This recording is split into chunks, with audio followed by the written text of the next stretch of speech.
Hey guys, so today I'm doing another questions and answers video. This is going to be a sex and relationships themed question and answer video. I asked for questions on Twitter and you guys asked me some great questions. And as always, I'll have my Twitter and Instagram linked below if you want to check me out on there. It's a great way to contact me and just be more involved with my life and me as a person if you're interested in that.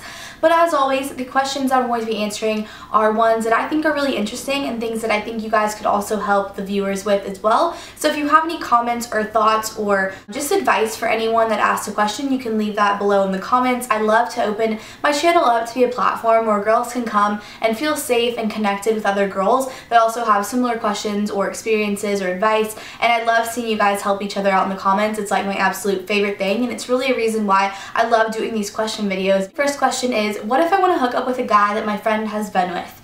This is a very difficult situation, but maybe he doesn't have to be. Now, personally, I have never liked or wanted to hook up with a guy that my friend had already previously been with. Just a personal thing. It's just something for me that's just kind of a little weird. Although I do know that obviously naturally that may be a great place to like meet people. Like, of course, you know, whoever your friend brings around your group or your friend group or whatever, you are introduced to them, so you might just mutually become friends and get to know them and whatever. And if their relationship doesn't work, you might realize that you formed a bond with that person as well, and you maybe think you could work on a more romantic level. So I can see why it would happen or why someone would feel that way. I'm not saying you're bad or wrong for feeling like that. It's just difficult because you have to, number one, figure out where your friend is kind of on that. If they broke up on good terms or bad terms, if your friend was the one that ended the relationship or if the other person ended it, that can really have a lot of stuff weighted on it.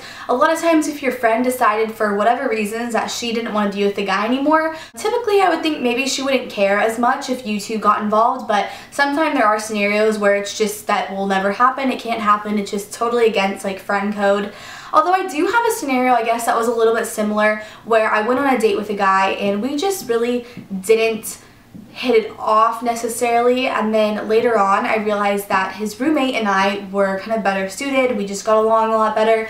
But eventually that kind of ended and it didn't really go anywhere because the guy that I first went out with wasn't into the idea of me being with his roommate. So, you know, I can understand and respect that, while some people kind of feel like they have dibs on you, like they met you first or they're with you first and that kind of thing. But ultimately, you know, I think I want people to be happy, especially my friends and people that I care about. So if a friend did come to me wanting to date someone I had previously dated, I would probably allow it. I mean, it might be a little bit odd, but at the same time, you know, I feel like if you end a relationship with someone for a valid reason, for some, you know, something that doesn't work or whatever, you shouldn't really still feel like you have to keep them like off limits to other people, if that makes sense. The next question is tips for spending the night at a guy's house.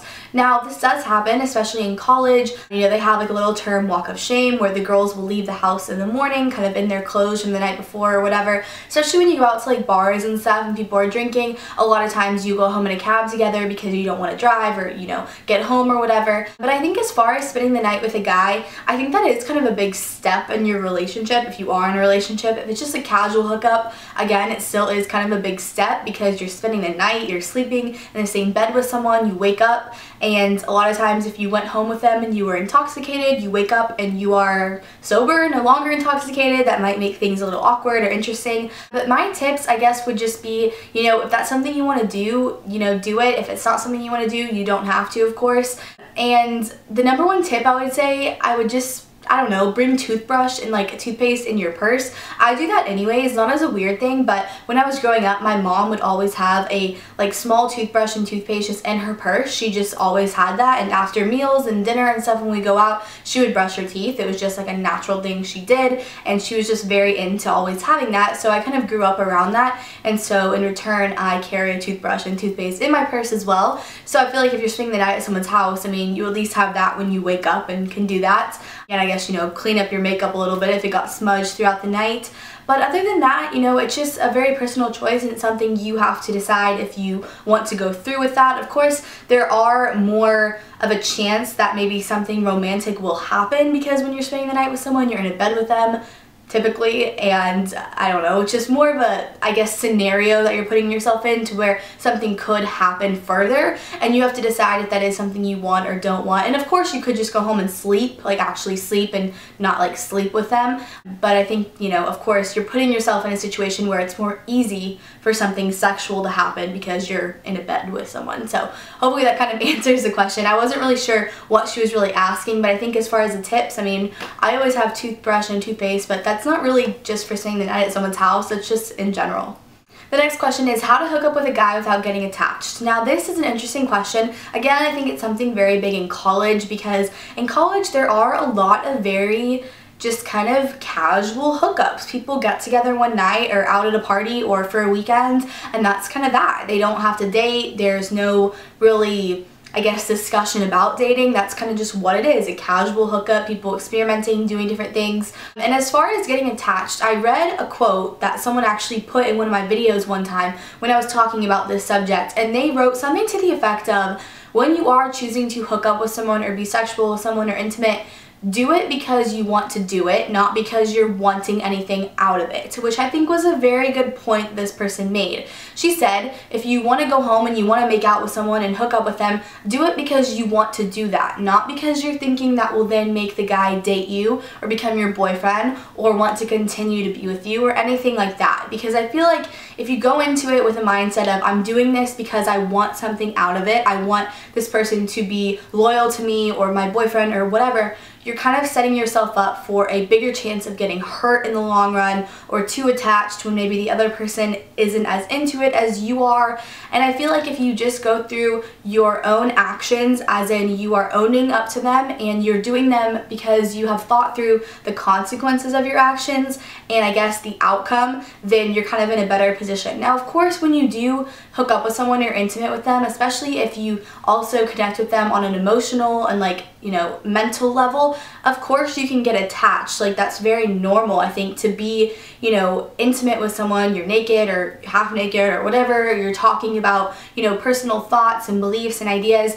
It's normal to get attached, and I think it's a very interesting thing now, kind of in our day and age, where a lot of kids want to act like they're not that into someone, or they don't want to come off too eager or too interested or too excited about someone. It's kind of sad, I guess, and it makes things definitely a little difficult in the dating scene because people really hold back their feelings a lot to not come off like that. But I think it's natural to have that be something that does kind of connect you and attach you to people, but just be careful in what you're doing and kind of think through the reasons behind what you're doing so you can make the best choice for yourself. The next question is how to get over a breakup. Now this is something I could do a whole video about because I have had a few breakups, and I've had one breakup that was my first breakup that was really bad and just really hurtful and hard to get over, but I did, and I'm fine, I'm alive, I'm well, and I'm actually so much smarter and wiser and stronger because of that scenario. And I feel like as I get older, I realize that every breakup teaches me a lot about myself, and I gain so much from it that it's almost, I don't look at it as a bad thing anymore. I do feel like, you know, when relationships end for whatever reason, there are things that you need to learn about why that relationship didn't work out, why it ended, why you and that person didn't work out or whatever.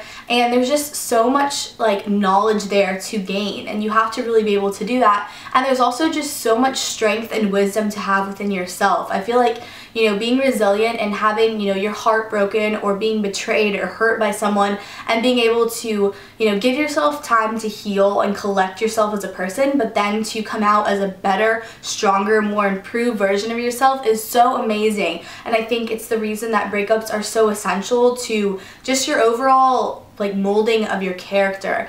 And I think as far as getting over one, there's no real answer. You have to just let it become something that you don't let define you, but you let kind of better you in a way. I think really focusing on yourself is great. You know, focus on your job or your school, or, you know, getting into working out or getting into doing something. You have to put more of your energy and time into something that was replaced, of course, by your relationship. I think, of course, also hang out with your friends and stuff. Everyone says that, but it's true. I think a lot of times in relationships, sometimes you get really wrapped up in the other person, and you might honestly kind of neglect neglect your friends in a way, and I think being able to connect with your friends and seeing that there are other people that care about you and want good things for you and want to hear about your day that aren't just your significant other is really helpful, especially when you're going through kind of a breakup process.